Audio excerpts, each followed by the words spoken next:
Sinbad की दूसरी समुद्री यात्रा। पहली यात्रा के रोमांच और धन दौलत के बाद भी सिंदबाद का मन शांत नहीं हुआ। उसकी जिज्ञासा और साहस फिर से उसे समुद्र की ओर खींचने लगा। सिंदबाद ने एक नया जहाज किराए पर लिया और कुछ व्यापारियों के साथ दूसरी समुद्री यात्रा शुरू कर दी।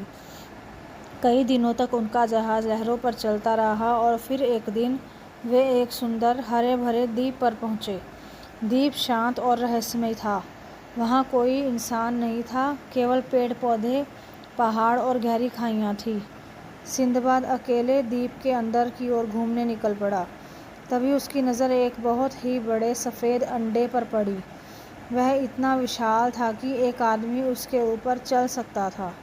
उसे बहुत आश्चर्य हुआ। तभी अचानक आकाश में अंधेरा हो गया। कोई बादल नहीं था, बल्कि एक विशाल पक्षी उड़कर वहां आया था।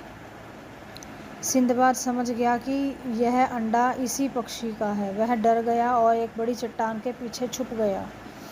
पक्षी ने धीरे से अंडे पर बैठकर उसे सेने लगा। सिंदबाद जानता था कि यह द्वीप छोड़ना अब आसान नहीं। अगली सुबह जब पक्षी फिर से उड़ने लगा तो उसने एक योजना बनाई।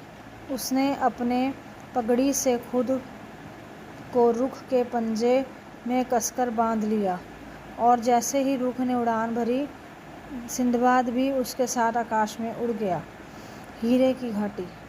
रुख पक्षी सिंदबाद को एक बहुत गहरी घाटी में छोड़ गया और उड़ गया।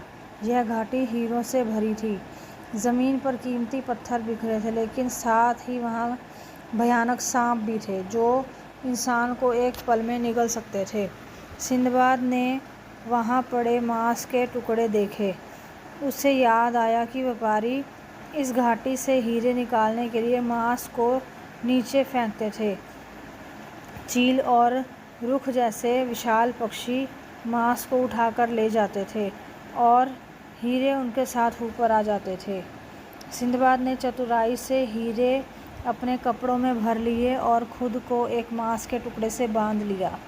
थोड़ी देर बाद पक्षी उसे उठा ले गया और घाटी से बाहर ले गया, जहां व्यापारी उसका इंतज़ार कर रहे थे।